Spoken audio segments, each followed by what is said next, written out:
Kan naman ito ano ang karakter mo. Anda sa pa. So ano, kan naman ito ano ang susunod.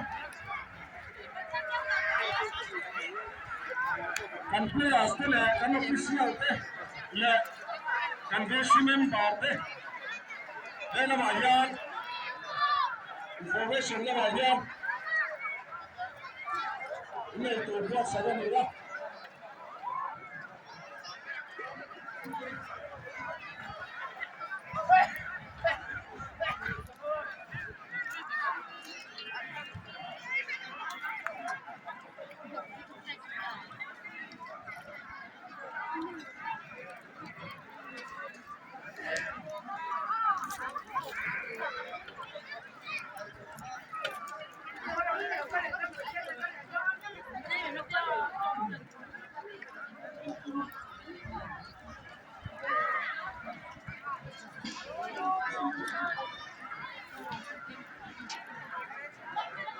Oh, Leopoldo,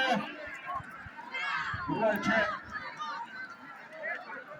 Kantin Bona, Senado Low. Kanungan Ichuan, Aralamin, right Chonamun, Lamrin, Panuna.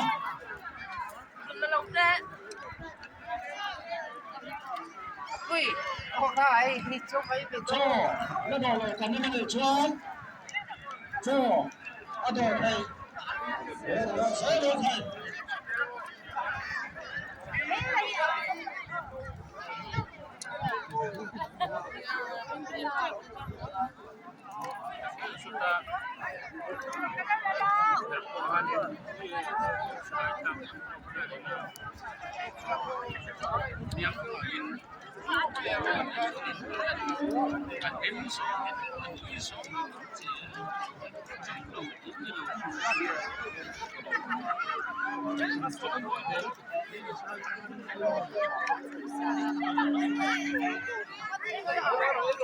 Trong tổng cái nó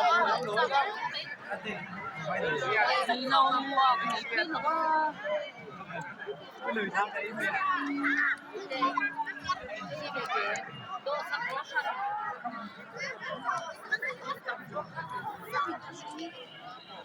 Hãy subscribe cho kênh Ghiền Mì Gõ để không bỏ lỡ những video hấp dẫn.